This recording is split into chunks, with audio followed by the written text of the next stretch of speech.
La tolerancia y la inclusión social, un espacio del Ministerio de Cultura. Esta noche nos congrega una actividad propuesta y coorganizada, por supuesto, por el Centro de Atención Psicosocial CAPS, que son nuestros socios, han sido todo este año grandes acompañantes en el tema de género y del factor emocional, ¿no? Dentro del LUM, incorporar este componente. Bueno, yo solamente quiero darle la bienvenida de parte del LUM, de parte del director Manuel Burga, y dejarlos, por supuesto, con lo que queremos escuchar, que es a Nora, a Carmen y a Betty Olano, y lo voy a dejar en manos de Carmen Wurtz, ¿no? Representante del Centro de Atención Psicosocial. Gracias.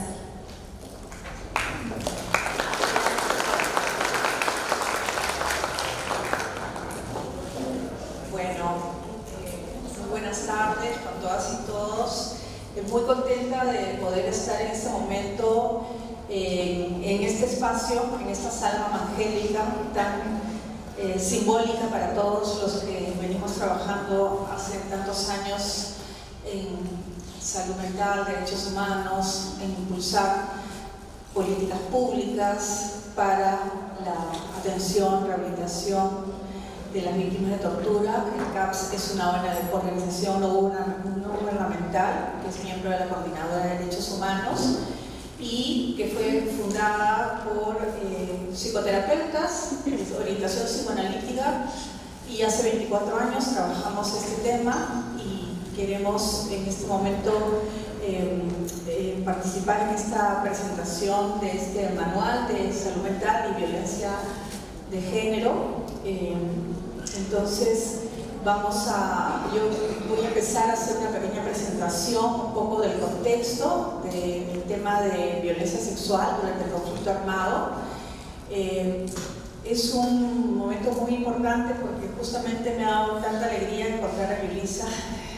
Le dije que íbamos a nombrar algunas cosas que se trabajaron en el CBR, sobre todo con ese enfoque transversal de género, ¿no? Que digamos, permitió también identificar que la violencia afectó de una manera diferenciada a hombres y mujeres, ¿no? En el informe de la Comisión de la Verdad, en su informe final, se registraron 557 casos de violencia sexual, que fueron un 83% atribuidos al Estado y 11% a las fuerzas, a grupos subversivos. Se incluye dentro de la violencia sexual la unión forzada, el embarazo forzado, la esclavitud sexual. Si bien, como comentaba, el enfoque de género fue llevado a cabo, lo que se fue viendo alrededor de los 17.000 testimonios, dados en su mayoría por mujeres, era que las mujeres acudían a contar lo que les habían pasado a sus esposos, a sus padres, a sus hermanos, y muchas veces no contaban o no decían lo que les había pasado a ellas, ¿no? en esta etapa de violencia de 1980 a 2000. Pero lo que hemos visto durante la CBR es también el rol tan importante que tuvieron las mujeres, ¿no? De quedarse al frente de sus familias, de cuidar, de defender, de denunciar, cuando, por ejemplo, iban a los centros de detención a buscar a sus familiares, y en esos contextos se dieron estas situaciones de violencia sexual. Hoy en día, que ya pasaron 15 años de este informe, según las cifras actuales, y también lo definió la Comisión de la Verdad y Reconciliación, que esto no fue un hecho aislado, no fue un hecho aislado, y fue más bien una práctica sistemática, ¿no? Que visibilizó una situación previa también de exclusión, postergación de las mujeres, ¿no? Que alteraban su dignidad y sus derechos. O sea, no es que la violencia sexual en esta etapa fuera nueva para las mujeres, ¿no? Sino que ya había una situación de vulnerabilidad, de postergación. Cuando se habla de la violencia sexual, también se puede decir que es una forma de tortura reconocida, de alguna manera, quizá no la voy a explicar mejor, como forma de tortura, según el Comité contra la Tortura, y está también identificado como un crimen de lesa humanidad. Conflictos como los de Yugoslavia, el genocidio de Ruanda, por ejemplo, visibilizaron el sufrimiento de las familias, de las comunidades, a consecuencia de esta violencia. Actualmente, el Registro Único de Víctimas, ¿no?, elaborado por el Consejo de Reparaciones, da una cifra de 129 hijos producto de violaciones sexuales. Y este delito, en general, la cifra actual del Registro Único de Víctimas es de 3.828 mujeres, en particular de zonas de Ayacucho, Apurímac y Huancavelica.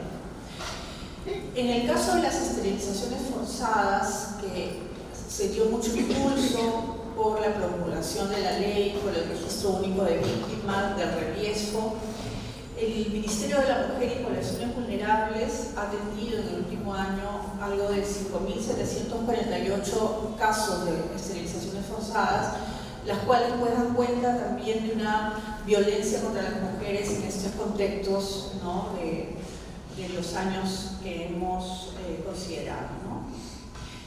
Lo que es bueno como ir mirando qué es lo que pasa en un contexto de guerra, de conflicto, ¿no? Cómo las mujeres son violentadas, hay una forma sistemática de humillar al enemigo, de utilizarlos como botín de guerra, en general de amedrentar a la población, ¿no? Tanto como la tortura. La tortura no solamente tiene un efecto en la persona en sí, en quebrar la dignidad del otro, sino que generar un estado de terror, un estado de conmoción en la población, lo cual hace que se guarde silencio, ¿no?, de que este hecho no sea un hecho que se pueda hablar. Y una de las características del tema de la violencia justamente es el silencio, ¿no? Entonces sabemos que entre la cifra que hemos dicho de que registró la CBR y la que actualmente hay, es como que ese contexto de poder hablar, de poder decir, de poder visibilizar algo que les pasó en un espacio tan íntimo, tan privado, que tiene que ver con el cuerpo de la mujer, no es difícil de hablar, ¿no? Entonces creo que el hecho que hoy día tengamos este auditorio tan grande, que haya habido tanta respuesta, es porque sabemos que este problema de la violencia sexual no solamente en un contexto de guerra, sino en un contexto también como el que estamos, es un problema que nos revienta la cara y no podemos quedar indiferentes frente a eso. Entonces, el hecho de que existan iniciativas, políticas públicas, estas herramientas que necesitamos para poder atender esta problemática es porque sabemos que ya las mujeres están pudiendo hablar y están pudiendo decir aquello que les pasó. Entonces, en estos contextos de guerra, por lo menos en nuestro país, son casos emblemáticos como por ejemplo los casos de Mantavilca. Mantavilca fue uno de los 44 casos que la CBR recomendó directamente al Ministerio Público para investigación. Y han pasado 13 años y las últimas noticias del caso justamente han tenido que la Corte Suprema ha recusado a los 3 magistrados que estuvieron llevando estos casos justamente por considerar que hubo falta de imparcialidad y revictimización a las víctimas. No se siguió procedimientos que deberían de ser, como por ejemplo no hacer un careo de la víctima con el perpetrador, tener apoyo psicológico, acompañamiento psicosocial, que en este momento ya es una responsabilidad del Estado, ¿no? Entonces, en materia de judicialización ha habido muy poco avance para la cantidad de casos que hay y porque el poder denunciar también es algo muy difícil para las mujeres, ¿no? Ya significa un estigma, significa estar como en una soledad, significa ser señalados, hablar algo que, digamos, nunca dijeron a la familia. Estoy recordando las evaluaciones que hicimos en Abancay con un grupo de mujeres, aquí está Jenny, que me ha hecho recordar, realmente era una situación muy dolorosa, muy triste, porque yo recuerdo una mujer muy delgadita, vestida con ropa muy desabrigada, y que me llamó mucho la atención de la agitación con la que llegaba ella para la evaluación, ¿no? Y entonces una de las cosas que le pregunto, que por qué la veía tan apurada y por qué casi no había traído como una mantita para taparse, y me dice: lo que pasa, señorita, es que yo me he venido escondida, mi marido no sabe qué cosa ha pasado, y estoy como que me fui a comprarle esto para poder venir a hacer la evaluación, porque estaban en un caso de judicialización. Entonces, realmente es impactante esos esfuerzos que hacen ellas, ¿no? Frente a lo que significa de repente que se les sea señalada como mujeres infieles, mujer de militar, qué pasó. Y bueno, ese es uno de los casos, otros son muy duros, ¿no? Entonces creo que todo este proceso de esa valentía que en algún momento las mujeres sacan frente a una situación de poder hablar algo que les pasó, creo que tiene que ser como muy cuidadoso, tratado de una manera muy ética, ¿no? Yo recuerdo que en esa oportunidad ellas habían pasado por pericias en un centro de salud, y creo que fue lo que nos motivó a ver qué cambios se tenían que hacer también en la política pública en relación a la evaluación de mujeres, sobre todo mujeres quechohablantes, que se necesitaba tener un enfoque intercultural, poder tratarlas en su idioma, no aplicarles pruebas occidentalizadas. Entonces, todo eso hizo que el CAPS, digamos, impulsara también la elaboración de una guía de valoración del daño psíquico, que lamentablemente no tiene pues la aplicación que debería ser, porque si bien es un instrumento que ayuda a estandarizar un proceso de evaluación, también hay muchas resistencias de parte del Ministerio Público para poder dar ese tiempo que las mujeres necesitan para poder hablar, ¿no? Para poder decir algo tan delicado como algo que les pasó. Si bien esta guía o todo tipo de evaluación o pericia que se requiere también para un proceso de judicialización, no quiere decir esto que se tenga que patologizar, ¿no? Creo que eso es una de las cosas que conversábamos con Nora, que claro, es muy fácil agarrar un manual del DSM-5 y decir, bueno, tiene tales síntomas, estrés traumático, y poder identificar depresión, ansiedad, disociación o cualquier otro síntoma, ¿no?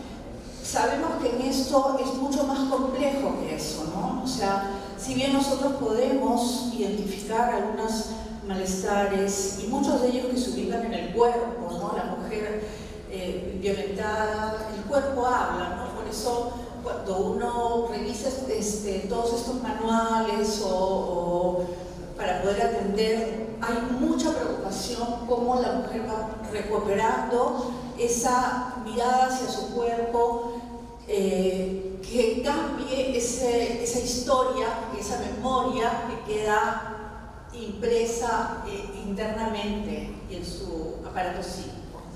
Entonces, creemos que una parte que tiene que ver con todo el tema de judicialización, donde es necesario también identificar, documentar la violencia, documentar los efectos, documentar la alteración del proyecto de vida, sí es importante la recuperación. O sea, todo esto no puede quedar solamente ahí, tenemos que dar un paso más, y es un paso de dar la oportunidad para poder recuperar esa vida, poder tener instrumentos que nos permitan también darle otra historia, otra memoria, y que se puedan procesar y elaborar esas vivencias traumáticas que muchas veces no las deja vivir. Entonces creemos que lo que ha traído Nora nos va a ser de gran ayuda para poder también motivar a que estos procesos de recuperación sean salir del silencio y volver a caminar en la vida de otra manera.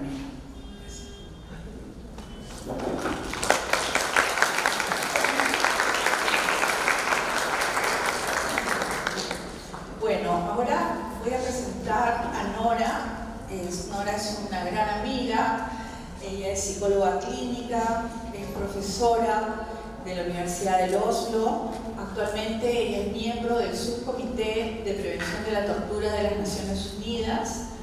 Ha trabajado como psicóloga principal en el Centro Psicosocial para Refugiados de la Universidad de Oslo y fue investigadora principal y jefa de la sección de Salud de Refugiados y Migración Forzada en el Centro Noruego de Estudios de Violencia y Estrés Traumático del 2004 al 2008. Se convirtió en profesora asociada de psicología en la Universidad de Oslo. Y bueno, tiene otros cargos que ya y muchas publicaciones sobre el tema. Bienvenida, Nora. Muchas gracias.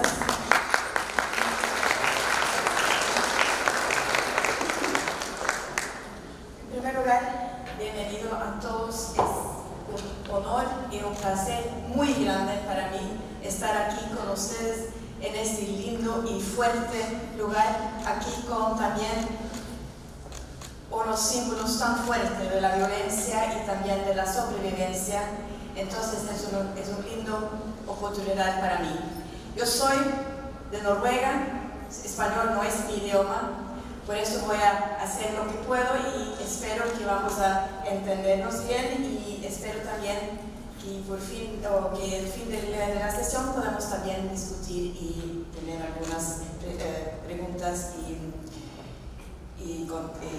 discusiones también. Yo creo que lo que reúne todos nosotros que estamos aquí hoy día es la lucha fuerte contra la violencia de género, sobre todo la violencia sexual, tanto doméstico como en conflicto. Y también sabemos que este deber, esta lucha, es un deber del Estado, al nivel nacional e internacional. Y uno de los deberes de los Estados es trabajar para prohibir, prevenir, castigar o sancionar y también rehabilitación para la víctima de la violencia sexual y violencia de género. Había muchos años, como también Carmen ha mencionado, que todos estos crímenes no fueron mirados como crímenes o que tenían nada que ver con derechos humanos. Era violencia entre hombre y mujer, violencia que así siempre ha sido un problema, pero que no tiene nada que ver con derechos humanos. Afortunadamente eso ahora ha cambiado, entonces hoy día la violencia también en el conflicto, en la guerra, es considerado como violencia contra los derechos humanos, también como violencia de guerra y crimen de lesa humanidad. Eso es muy importante para nosotros porque crea una base bastante más fuerte para el trabajo de nosotros. Pero lo que es importante también para los aquí es mirar las maneras en que podemos enfrentar esos problemas y también dar apoyo a los que han sufrido esta forma de violencia. Y es bajo de este pensamiento también, como ha mencionado tú, Carmen, que voy a poder presentar hoy día un trabajo que hemos desarrollado en Noruega, un grupo de psicólogos y psicólogas. Es un trabajo que yo espero puede ser un tipo de inspiración para los que trabajan en este trabajo. No necesariamente para usarlo palabra por palabra, porque así nunca se puede. Pero la guía o el manual que voy a presentar hoy día, esperamos que se pueda usar tanto como un tipo de tema de discusión. ¿Cómo podemos hablar sobre este problema? ¿Cómo podemos hablar con los sobrevivientes sobre este problema? ¿Cómo podemos salir adelante en el proceso de sobrevivir?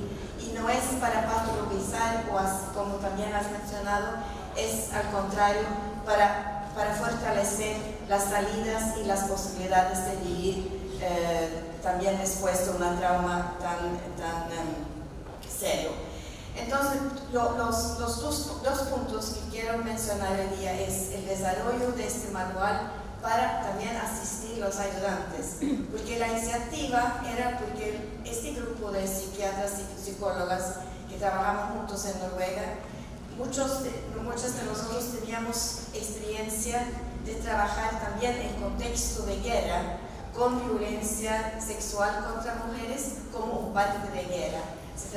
Era de Congo, de Sudán, de ex-Yugoslavia y otros lugares donde hemos visto cómo la violencia está utilizada como una forma de arma de guerra. Y también a través de este trabajo, de estas experiencias, vimos que los que estaban en los campamentos, que recibían las mujeres violadas, no sabían cómo enfrentar, no sabían cómo hablar, también con un miedo y a veces también un respeto tan grande que no querían dañar más, por eso quedaban en el silencio. Y eso es un problema. Entonces pensamos si podemos presentar algunas ideas, formas de hablar, de apoyar y de entender también el trauma. Es quizá algo que pueda ayudar a las personas que están en una situación tan fea y también dar un poco de esperanza tanto para los sobrevivientes como los que están apoyando los sobrevivientes. Entonces, el segundo punto es que es un trabajo basado en los principios de derechos humanos, porque no pensamos que es posible trabajar dentro de este tema sin siempre pensar y mencionar y hacer referencia a los derechos humanos. Entonces también esperamos que este manual tanto es un tipo de introducción y manera de entender trauma, la manera de enfrentar los problemas, pero también una manera de entender las consecuencias de los derechos humanos, violaciones de derechos humanos y la importancia de tener un trabajo muy dirigida por los principios de derechos humanos. Entonces, lo que voy a hacer ahora es presentar un poco el trabajo de nuestra organización, HHRI, es Salud y Derechos Humanos, y así voy a usar también un PowerPoint con la ayuda de los compañeros aquí. Nuestra organización se dedica a dar un poco de información sobre salud mental y derechos humanos para gente que vive en diferentes partes del mundo y que no tienen tanto acceso a libros ni expertas o otro tipo de recursos. Entonces es un dato, es una base de datos con mucha información y a través de la información que van a recibir hoy día puedan acceder esto de una forma bastante fácil. Entonces eso es el base de datos como un recurso. Y también, la próxima página, tenemos algunos temas específicos y cuando entran en la página web pueden abrir todos estos diferentes temas y como ves existen por el momento en inglés y en español y todos esos temas están cobrados en una forma un poco más profundo, pero es información, no es un manual todavía. Entonces lo que queríamos hacer, basado en las experiencias, porque muchos lo preguntaban, pero ¿cómo trabajamos en forma más concreta? Así empezó el trabajo para el manual Salud Mental y Violencia de Género, ayudando a los sobrevivientes de violencia sexual en contexto de conflicto. Sí fue como parte del trabajo del contexto de conflicto que nació el manual, pero sabemos ahora que es útil también en otro tipo de contexto donde viven mujeres bajo de problemas con violencia sexual. Y el objetivo para nosotros era hacer accesibles herramientas, formas de trabajar y tipos de ayuda para personas que asisten a sobrevivientes de la violencia sexual en situación de conflicto. El HHRI es financiado por una organización de Noruega que se llama Mental Health Project, un ONG de Noruega, y tenemos un importante apoyo para desarrollar este trabajo, también algo del Ministerio de Noruega de Relaciones Exteriores. Entonces, de nuevo, ¿por qué este manual? Cuando empezamos a discutir que queremos hacer eso, hicimos una revisión de muchos diferentes guías y manuales. ¿Y qué miramos? Miramos que el asunto de violencia sexual fue mencionado, pero muy poco fue relacionado con el salud mental. Yo no sé cuántas guías que estaba mirando yo, y cuando utilicé el buscar una palabra mental, que salió fundamental, gubernamental, nunca mental en forma salud mental. Entonces fue muy claro que los efectos que tienen que ver con salud mental después de la violencia de género o violencia sexual, muy poco estaba incluido en estos documentos. Tampoco era un abordaje de derechos humanos y muy poco directamente sobre el enfoque de violencia de género. Basado en este análisis, que bueno, creo que trabajamos medio año solamente para ver si existe algo así, y no existía, ok, entonces hacemos nosotros. Algo que pueda ser flexible y fácil usar. Entonces, el Manual Salud Mental y Violencia basado en género sí explica y se centra y se presenta sobre las reacciones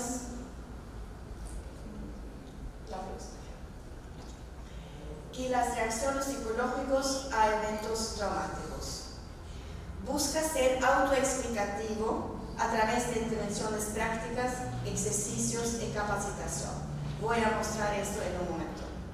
Está también muy claramente orientado a recursos. Como decía, no es de patologizar los efectos, al contrario, es para tratar de fortalecer los recursos y apoyar a los sobrevivientes para poder seguir adelante en su vida.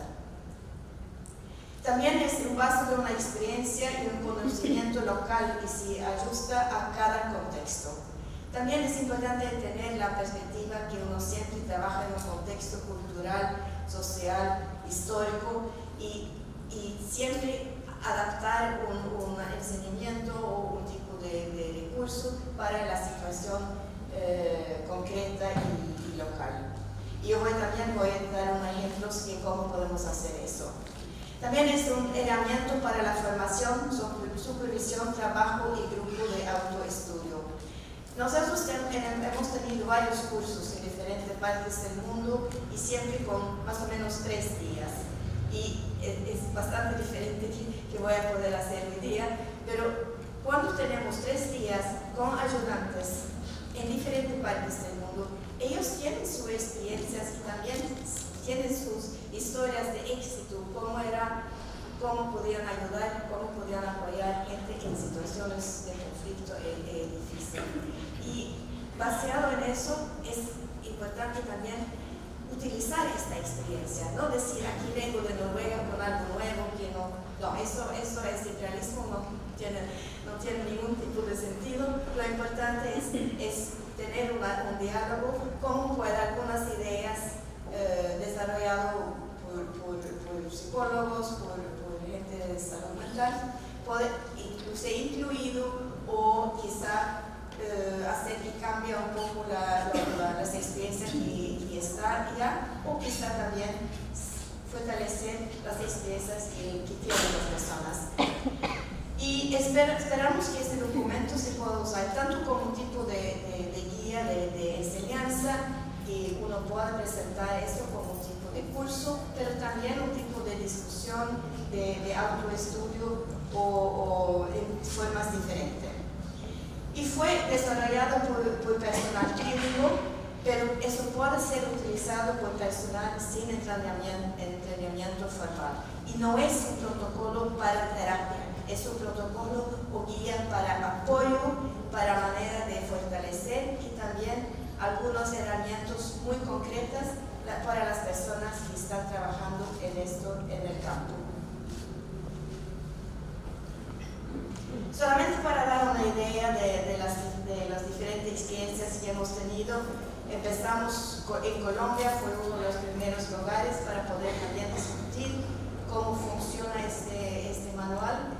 hemos tenido cursos en Jordania, Camboya, Noruega, Turquía, ahora recién en Georgia, en varios lugares, y siempre con la perspectiva de nosotros también aprender de sus experiencias y integrarlo también, no en este texto, pero en una página web que viene acompañado con eso, donde siempre incluimos algunas experiencias nuevas y también críticos del manual. ¿Y cómo leer este manual? Si uno abre y usted puede recibir un manual en el CD, pero también a través del internet puede recibirlo tanto como PDF como un tipo de libro, y todo eso es gratuito, no puedo abrir, es totalmente accesible para todos y esperamos que pueda así ser algo bastante útil. Tratamos de hacerlo en una forma que es autoexplicativo, que la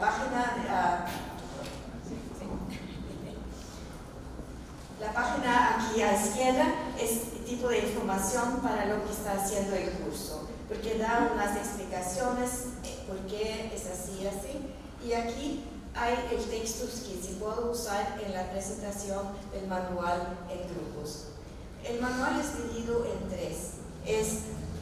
La primera parte es los principios que tienen que ver con derechos humanos, con violencia sexual y otras ideas que presentamos más como puntos muy focales. El segundo parte es el manual como sí, y el tercer parte es más como un libro de texto, que puede ser un tipo de recurso si uno quiere leer más. Pero la idea era presentar qué es la historia traumática de una mujer que ha sido violada en este caso por 3 o 4 militares, saliendo para el río para lavar su ropa, y los soldados vienen y la violan y la vida cambia totalmente. Entonces, a través del manual, o de esta parte número 2, hacemos un tipo de historia describiendo las reacciones que son, no todos lo tienen, pero son frecuentes, para, en vez de dar un tipo de diagnóstico o hacer algo que parece bastante científico y no tan accesible, presentamos el viaje de la trauma del inicio hasta un proceso de mejoramiento, también con todas las memorias de trauma, con todos los sustos que uno lleva, pero explicando en una forma que es más accesible para gente que no están especializados como psicólogos y psiquiatras. Eso uno puede discutir si hemos logrado, si tiene sentido hacerlo así, pero de una forma yo creo que es bueno, porque es un alternativo de los libros que normalmente uno tiene. ¿Qué es un trauma? ¿Qué es los síntomas? El estrés postraumático es así. Bueno, no es que necesariamente es mal, pero es una forma que no comunica muy bien con los que trabajan directamente con las personas afectadas. Y para nosotros la gran idea era comunicarse con los que querían ayudar, que querían estar presentes y encontrar una manera de discutir, hablar sobre cosas bastante difíciles en una forma un poco más, como decir, on the ground, un poquito. No suelo. Sí. Vais a ser eso. Gracias. Bueno. Y aquí mira la próxima, cómo está.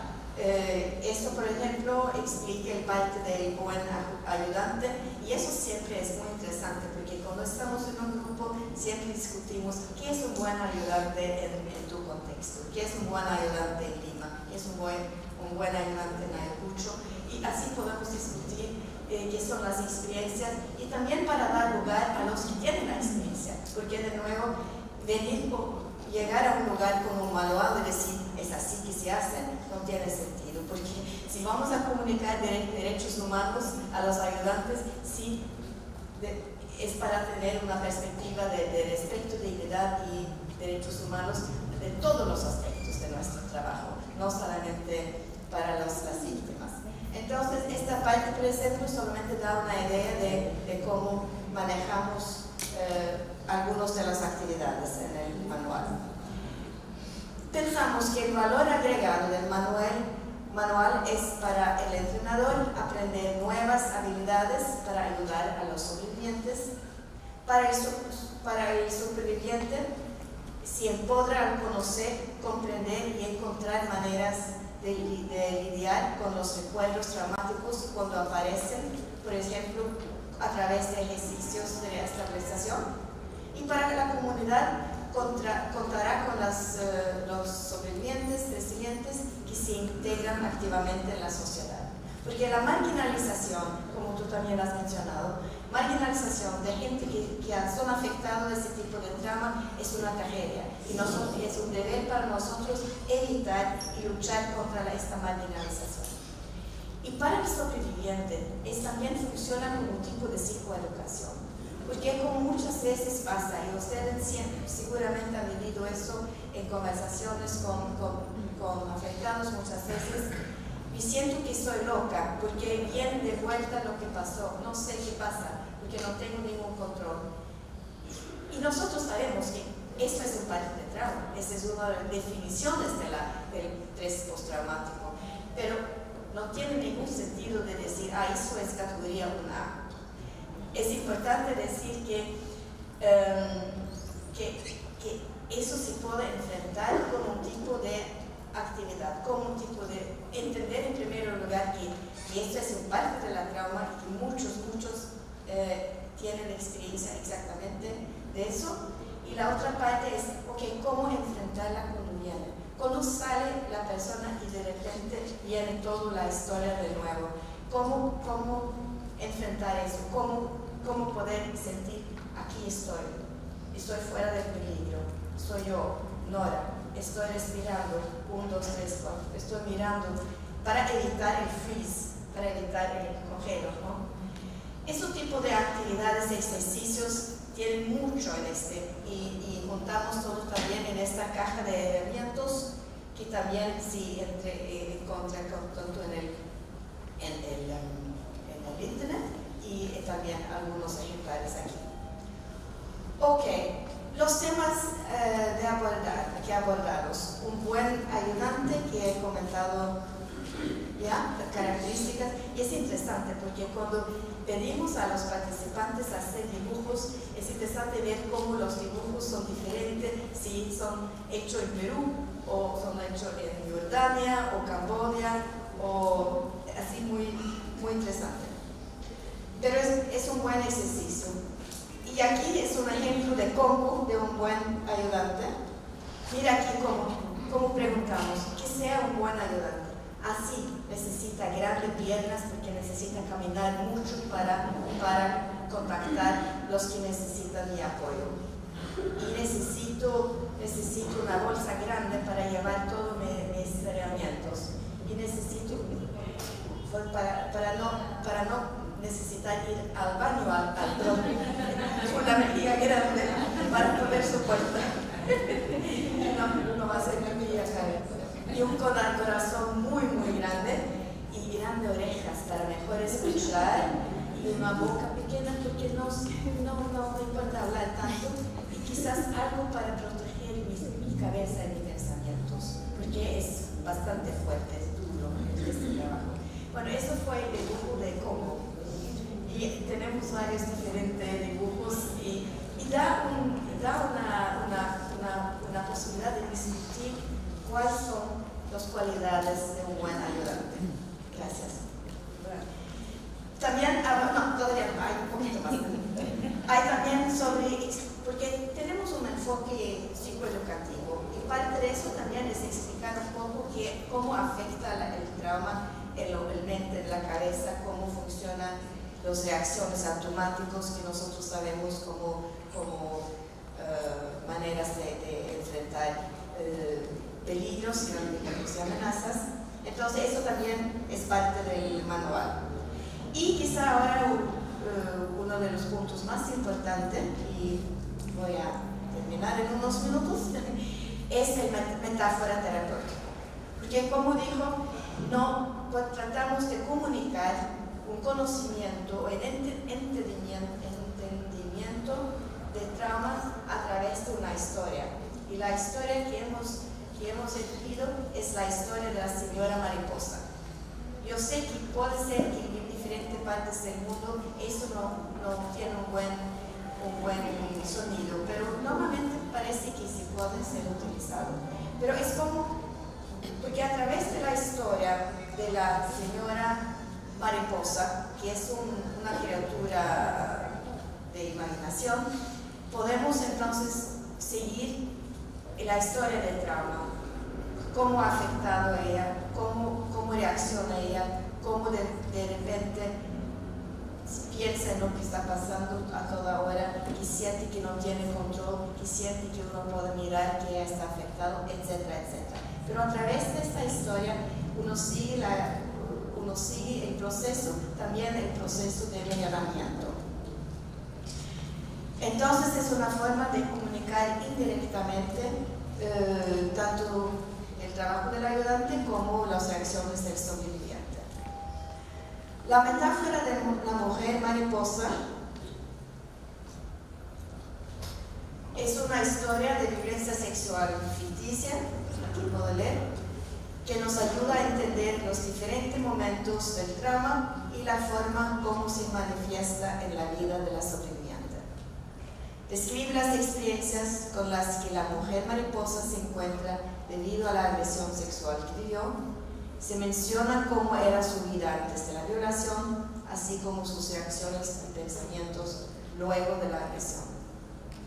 Se narra la preocupación que ella tiene de sí misma antes y después de la agresión, sus resistencias para buscar ayuda, así como los diversos procesos por los que atraviesa durante su proceso de recuperación. También incluimos algo sobre informar o presentar una queja o presentar una denuncia sobre la violación. Y cuando tuvimos este curso en Sudán, en Khartoum, hablamos de esta parte. Yo pregunté a las participantes, ¿qué pasa si una señora, una mujer va a la policía para denunciar una violación? No es posible, porque ella va directamente al cárcel, ella misma, por falta de moral, por el delito de ser violada. Entonces, claro, en este contexto uno no dice a las mujeres, va a la policía. Están cambiando esta ley, pero por el momento, si es joven, violada, en Khartoum, en Sudán, no va a la policía porque, bueno, es muy mal. Es una de las cosas que está criticado a nivel internacional también, porque no tiene ninguna aceptación que la víctima es la persona que entra en el caso. Bueno, esto es para también dar una ilustración. Aquí está la señora mariposa con sus alas, con su vida normal, porque ella tiene su vida normal, tiene sus niños, tiene sus pensamientos, sus problemas y sus perspectivas para el futuro, y está más o menos firme en el suelo, se siente más o menos bien, eso es la idea. Entonces cambia la vida total, y voy a ver después cómo cambia la vida de ella y cómo podemos hacer un dibujo de eso también. Próximo. Uno de los puntos que yo creo que todos ustedes conocen, y si no conocen es interesante conocer un poco más, es el término de ventana de tolerancia. Porque nosotros siempre tenemos una ventana de tolerancia, y si subimos el estrés sabemos cómo es, y si bajamos también es un poco complicado.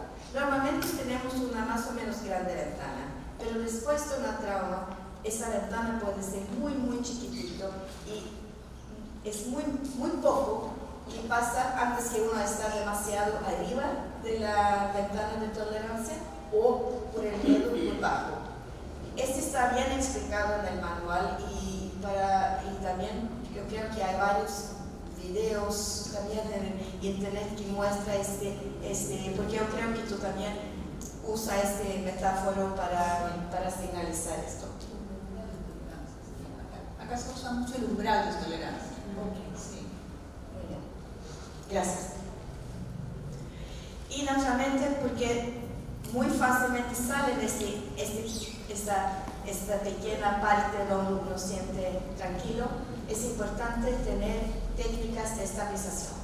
Y el manual contiene muchas técnicas de estabilización, de relajamiento, de autoinstrucciones, de maneras de salir de un sentimiento de que todo está viviendo de nuevo.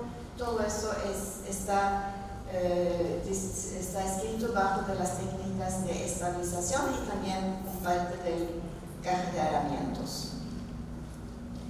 Y durante todo el proceso, la historia de la señora, describimos la estabilización progresiva. Y aquí ven cómo era la señora mariposa después de la trauma.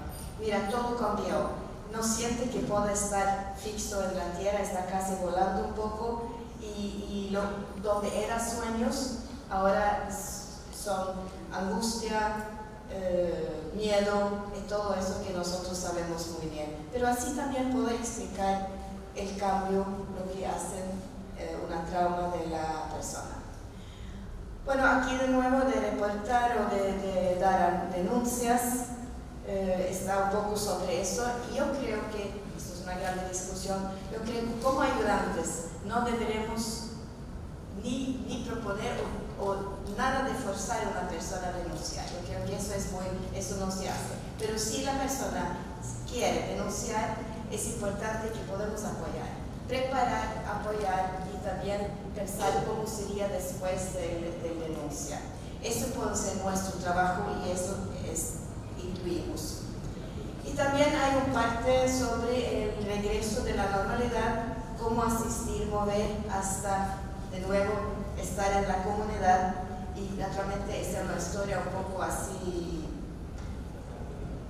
concreta, pero la idea es trabajar con una persona y como tú también has dicho, Carmen, trabajar en una forma que la persona está capaz de volver a su vida y también comunicar con los demás. Aquí hay algunas cifras, no creo que no voy a incluir esos por el momento, pero sí es importante saber que el manual ahora está usado en varios lugares, está bajado muchas veces en el internet y esperamos, porque esto es nuestro único sueño con este trabajo, es que pueda ser útil para los que trabajan muy concretamente, muy directamente con sobrevivientes de violencia sexual. Está por el momento en inglés, español, coreano, portugués y georgiano. Recibí una noticia que están trabajando también para nepalés y Turquía. Entonces, para nosotros es un gran éxito. Y el manual puede ser descargado y también imprimido y puede ser trabajado en la manera electrónica también. Muchísimas gracias y me encanta también si hay comentarios o preguntas y voy a hacer lo que puedo para contestar. Muchas gracias.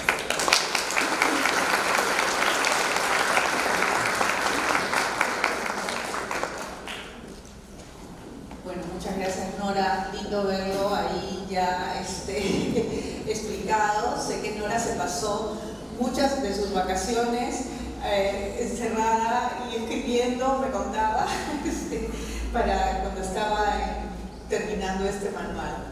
Bueno, nosotros ahora quisiéramos presentar a Betty Olano Cieza.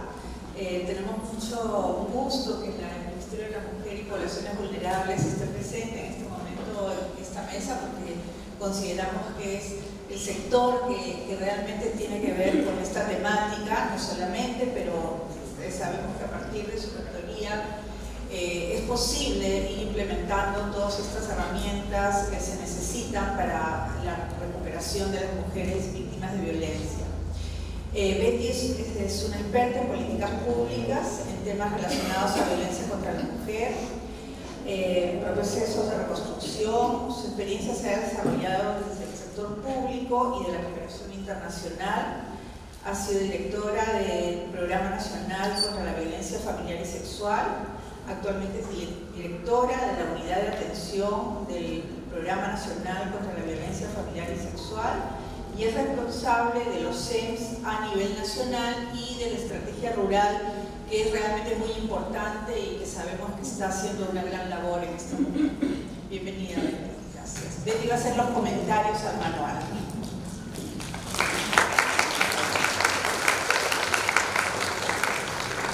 Bueno, muy buenas noches a todas y a todos. A Nora y a Carmen. Agradecer realmente y felicitar al grupo organizador de este evento y agradecer mucho por la gentil invitación para venir a comentar esta importante herramienta. Realmente el manual que nos acaba de presentar Nora es un manual bastante innovador, bastante que incorpora elementos que normalmente no estaban previstos en algunas herramientas o manuales que teníamos para enfrentar, digamos, este trauma, como le llama estrés postraumático. Ya hubiésemos querido tener este tipo de herramientas cuando, en el momento del conflicto armado interno, que justamente tú comentaste, y que donde el tema de la violencia, de la violación sexual ha sido bastante traumática, bastante significativa, y como decían, las mujeres no se atrevían a hablar y que empezaron a rendir sus testimonios recién después de la comisión de la verdad.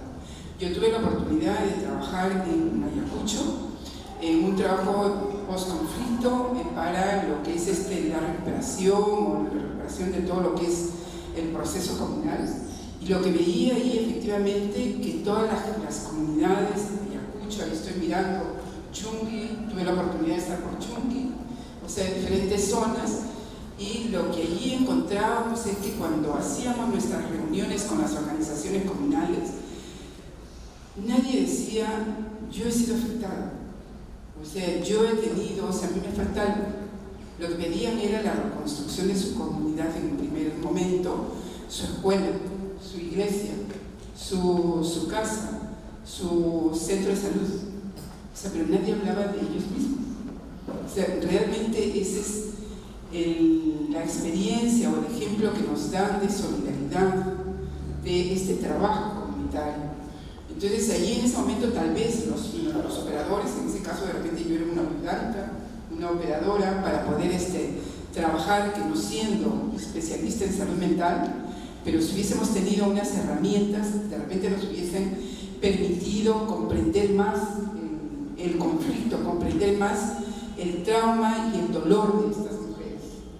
Ahora último, desde el Ministerio de la Mujer, he tenido oportunidad también de trabajar con las mujeres que pasaron por las esterilizaciones forzadas, y que cuando uno escucha testimonios, realmente es como si fuera ayer.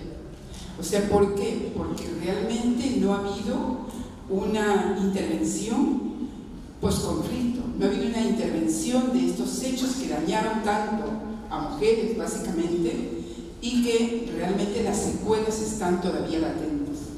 Las secuelas no han sido superadas, y ahora que estamos trabajando desde el Ministerio de la Mujer en poblaciones vulnerables, y también con anterioridad en Ayacucho, trabajando un tema de lo que es cómo enfrentar la violencia familiar y sexual, realmente encontramos, y algo mencionaste, que este instrumento es importante porque también se adapta a diferentes contextos, y lo que ayuda, por ejemplo, es a la reflexión, al estudio, al análisis, sobre todo de mirar más allá de lo que uno ve, de lo que uno pueda preguntar a la persona de cuál ha sido su daño. Más allá de eso, es cómo involucrar el enfoque sobre todo de la violencia de género y lo que es derechos humanos. O sea, cómo realmente no aislar a esta persona que tiene ese problema de todo este contexto que realmente uno tiene como profesional y como ayuda a los sobrevivientes, de tener en cuenta estos enfoques que son bastante sustantivos y bastante importantes. Entonces, lo que yo mencionaba es que cuando trabajamos el tema, por ejemplo, de violencia familiar y sexual, si bien es cierto, pensamos que está fuera, porque ya no tenemos un conflicto armado interno en este momento.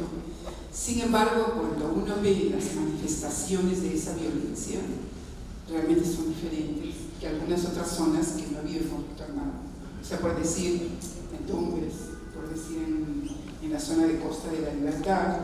Entonces las manifestaciones que hemos encontrado en las comunidades, por ejemplo, hemos encontrado niños colgados en el tema del maltrato infantil, hemos encontrado mujeres que también han sido torturadas, ¿no? Entonces todos esos son aprendizajes de la guerra interna. O sea, por eso es que uno dice, ¿por qué ahora la violencia es tan cruenta? O sea, tan cruel. Yo creo que son aprendizajes que se han venido asumiendo y que no hay una verdadera intervención en el trabajo de salud mental. Yo creo que hay necesidad, o sea, el efecto del estrés postraumático todavía está latente. Y creo que se ha ido incorporando a otras ciudades, porque todos sabemos que el conflicto armado interno trajo un gran desplazamiento de personas. Hablamos de más de 1 millón de personas desplazadas y hay muchos cinturones, por ejemplo, aquí en Lima, de personas, de hombres y mujeres que fueron desplazadas y que se ubicaron en zonas aledañas a Lima, y por eso cuando encontramos, por ejemplo, violencia entre pareja, encontramos situaciones muy fuertes. O sea, los feminicidios cada vez son más más dramáticos, si se quiere decir, porque encontramos gente con feminicidios, o sea, casos de quemarlas con fuego. O sea, somos testigos de diferentes situaciones que creo que nos hacen recordar al tema de a la época de tortura, ¿no? Entonces yo considero importante todos estos instrumentos, esta herramienta importantísima que nos trae Nora, porque nos va a servir, por ejemplo, a nosotros, las instituciones que trabajamos con estos temas, y que uno de los temas, como decía, hemos abordado el tema de las esterilizaciones forzadas, que como mencionaste, es más de 5.000 personas hemos estado trabajando. Es un trabajo multisectorial con el Ministerio de Justicia, con la finalidad de que ellos puedan judiciar los casos y nosotros desde el Ministerio brindar el apoyo psicológico y el apoyo social. Hay un poco que se aletargó, si bien es cierto, este trabajo a partir del año pasado. Sin embargo, como consecuencia de la Corte Interamericana de Derechos Humanos, también se está reactivando este trabajo y vamos a impulsar nuevamente el trabajo no concluido y no culminado. Lo otro es que para instituciones públicas como la nuestra, que es el Ministerio de la Mujer y Poblaciones Vulnerables, definitivamente es un buen elemento, es un buen instrumento, esta herramienta, porque nos va, si bien es cierto, no nos dice cómo hacer ese tipo de recuperación del trauma, sin embargo da elementos tanto para el ayudante como para el sobreviviente y como para la comunidad. Entonces lo que es importante de cómo trabajar articuladamente estos 3 elementos, que son, digamos, lo individual, lo institucional y tal vez lo comunitario, ¿no? Entonces consideramos importantísima esta herramienta y además creo que vamos a tener la oportunidad de aplicar y de poder trasladar a todos los profesionales que no necesariamente sean especialistas en psicología. Nosotros tenemos dentro de los centros de emergencia mujer que mencionaste, es la red más grande que se tiene a nivel nacional. Tenemos ahora 323 centros de emergencia mujer a nivel nacional, y de los cuales también, como toda institución, venimos implementando diferentes estrategias con la finalidad de hacer más eficiente nuestro trabajo, con la finalidad de acercar a la población, acercar a las víctimas de esta violencia, y desde el año pasado se está implementando una nueva estrategia de colocar centros de emergencia mujer en comisarías. Y creemos que es una estrategia importante porque las mujeres que se atreven a denunciar en el contexto de violencia, digamos de violencia familiar o violencia de pareja o con los integrantes del grupo familiar, los que se atreven a denunciar solamente son 29% de mujeres que sufren violencia. O sea, hay más del 70% de mujeres que no denuncian, que no se atreve a hablar, que no se atreve a salir del círculo de violencia por diferentes situaciones. Hay un porcentaje significativo que simplemente no conoce a dónde ir, o puede ser que tiene miedo de contar o tiene miedo de denunciar, porque obviamente la denuncia se convierte en una situación de riesgo, porque si el marido o si la pareja o la expareja sabe de que lo ha denunciado, se convierte esta situación en una situación de riesgo adicional, ¿no? Entonces, creo que es importante como les decía, esta estrategia de incorporar centros de emergencia mujer en comisarías, porque a una comisaría de este 29% que se atreve a denunciar, más del 80% van a una comisaría.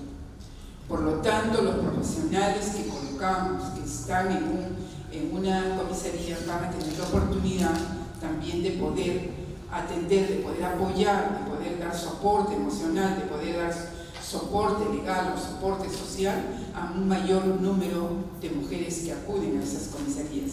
Y lo otro es tratar de unir esfuerzos entre todas las instituciones y tratar también de cambiar estas situaciones de confianza que hay también en las instituciones públicas. Hemos escuchado siempre que no acuden a una comisaría porque obviamente no son bien recibidas o porque de repente la policía le dice qué cosa va a hacer, ¿no? Entonces el hecho de que exista un centro de emergencia mujer con profesionales calificados, con profesionales que están más sensibilizados, y lo que me gustó mucho del manual, la figura que presentó, es cómo debe ser la característica de este ayudante: tener unos pies grandes para realmente pisar terreno, tener un corazón grande, porque realmente a mí me parece que eso es lo fundamental para un profesional que atiende a personas que son víctimas de violencia. Tener conocimiento sí es importante, pero creo que la actitud es mucho más importante. Cómo yo recibo, cómo yo me pongo en los zapatos de la otra persona para poder atender realmente y para poder entender. Y esto es lo que nos da este manual. Lo que nos da este manual es justamente que uno va más allá de lo que uno ve frente a los ojos.